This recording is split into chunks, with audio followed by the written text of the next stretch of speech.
Hello everyone, I'm your teacher for this question. Let me explain this question to you now.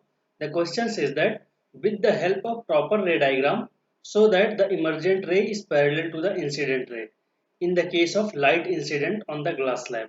Question में हमको explain करना है कि जब रे ऑफ लाइट किसी ग्लास स्लैब पर इंसिडेंट होती है तो इंसिडेंट रे और जो इमर्जेंट रे है वो आपस में पैरेलल होती है.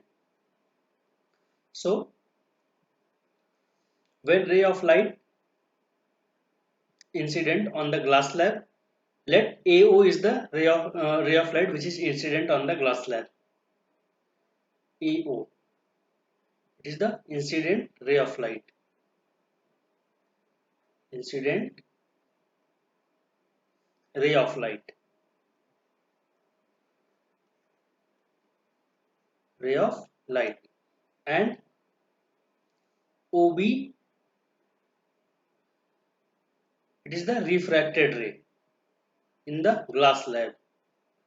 Refracted ray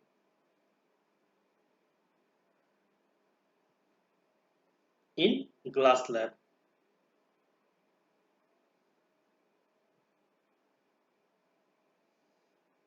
And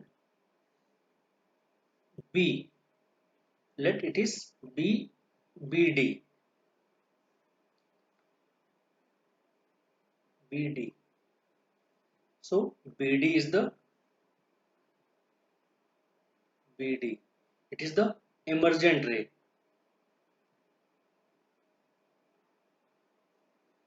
Emergent ray. So now we will apply the Snell's rule. Snell's law says that sine I upon sine R is equal to mu2 upon mu1. Here I is the angle of incidence.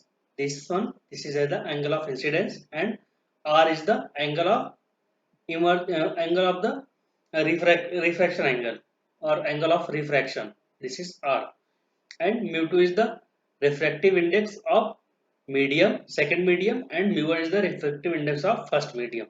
So for the first case, ray of light incident from the first medium to second medium, means coming from first medium to second medium, then sine I upon sine R. Sine I upon sine R is equal to mu. We suppose that refractive index of glass is mu and refractive index of air is 1. So let this is equation 1. Now for this case we will draw the normal on the first point of incident. So here, and when ray of light refracted in the glass slab, then it comes out from the point B.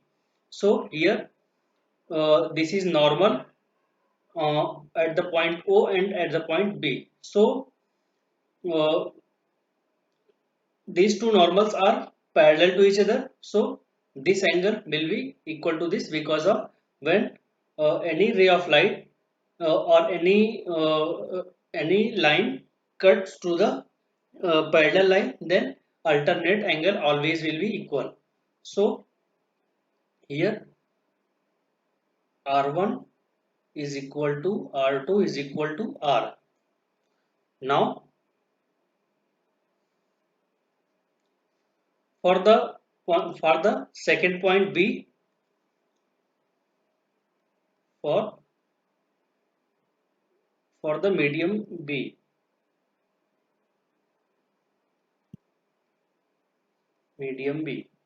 Here we can say ray of light coming from the glass slab to the air. So here angle of incident will be incidence angle, incident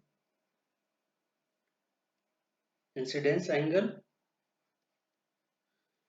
I2 is equal to R. Now again we will apply the Snell's rule. So sine I2 upon sine R2 is equal to mu2 upon mu1. mu2 is 1 and mu1 is mu. Now we will substitute the value of I2 and R2. So here sin I2 is R and I2 we don't know, so we can write it as sin R2 is equal to 1 upon mu. So let this is equation number 2. Now from equation 1 and 2, uh, let we will from equation 1 and 2 we will substitute the value of mu in this equation. So we will get sin R upon sin R2, sin R upon sin R2 is equal to sin R upon sin I. So from this we can conclude that R2 is equal to I. Hence we can conclude that incident ray and emergent ray will be parallel to each other. Hence we can conclude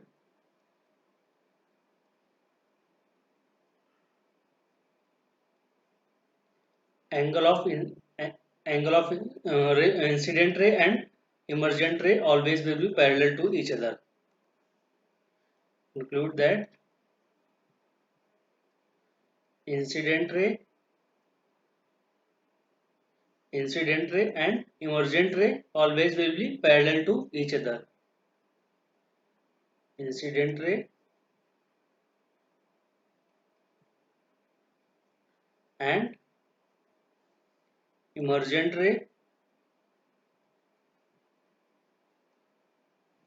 will be parallel to each other. Parallel to each other.